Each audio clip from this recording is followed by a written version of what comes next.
Hi friends, இன்றைக்கி சிறுகிழங்கு வச்சு காரக்குழம்பு எப்படி பண்ணுறதுன்னு பார்க்கலாமா? அதுக்கு சிறுகிழங்கோட தோள்களை இந்த மாதிரி நீங்கள் சுரண்டி எடுத்துக்கோங்க. இதை நார்மலாக நீங்கள் வேக வச்சு கூட அதோட தோலை நீக்கிக்கலாம். நான் இந்த மாதிரி எடுத்துகிட்டு நல்ல 2-3 தடவைக்கு மேலே நல்லா கழுவிக்கோங்க. ஏன்னா அதில் மண் அதிகமாக இருக்கும். கழுகி இந்த மாதிரி கட் பண்ணி தனியாக எடுத்து வச்சுக்கோங்க. இப்போ ஒரு கடாயில் கொஞ்சமாக எண்ணெய் சேர்த்துக்கோங்க. எண்ணெய் நல்லா காஞ்சதுக்கப்புறமா கடுகு, வெந்தயம், சீமும் கடுகும் நல்லா உடஞ்சதுக்கப்புறமா பூண்டு சேர்த்துக்கோங்க. சின்ன வெங்காயம் நல்ல ஒரு கைப்பிடி அளவுக்கு பொடியாக கட் பண்ணி வச்சுருக்கிறேன். அந்த சின்ன வெங்காயத்தை சேர்த்துக்கோங்க. சின்ன வெங்காயம் சேர்த்தா தான் நல்லா வாசனையாக இருக்கும். இப்போ கருவேப்பிலை சேர்த்துக்கோங்க. 2 பச்சை மிளகாய் சேர்த்துக்கோங்க. பச்சை மிளகாய் வந்து ஆப்ஷன் தான், அதோட ஃப்ளேவர் நல்லா இருக்குன்றதுனால தான் போட்டிருக்கேன்.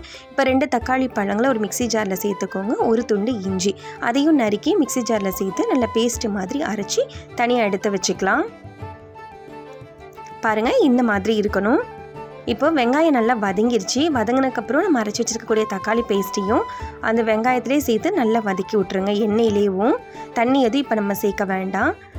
வெங்காயம் தக்காளியோட பச்சை வாசனை போனதுக்கப்புறமா ஒரு 1/4 டேபிள் ஸ்பூன் மஞ்சள் தூள், குழம்பு மிளகாய் தூள் ஆல்ரெடி நம்ம சேனலில் எப்படி அரைக்கிறதுன்னு நான் போட்டிருக்கிறேன்.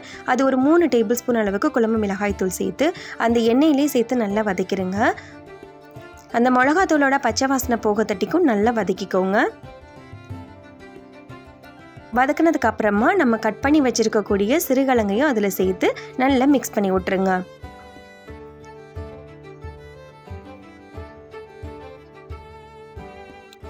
ஒன்றுலேருந்து 1.5 டம்ளர் அளவுக்கு நம்ம தண்ணி சேர்த்துக்கலாம். சேர்த்து நல்லா மிக்ஸ் பண்ணி விட்டுருங்க. இப்போ கிழங்கு நல்லா வேகட்டும். தேவையான அளவு உப்பு சேர்த்துக்கோங்க.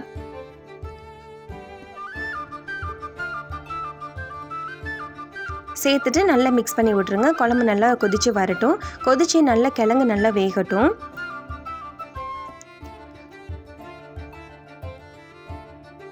இப்போ பாருங்கள், கிழங்கு நல்லா வெந்துருச்சு. நான் ஒரு பெரிய எலுமிச்சம்பழம் அளவுக்கு புளி எடுத்து கரைச்சி வச்சுருக்கேன். அந்த புளி தண்ணியை இதில் சேர்த்துக்கோங்க. சேர்த்து நல்லா மிக்ஸ் பண்ணி விட்ருங்க. திரும்பவும் ஒரு 5 நிமிஷம் குழம்பு நல்லா கொதிக்க விட்டுருங்க.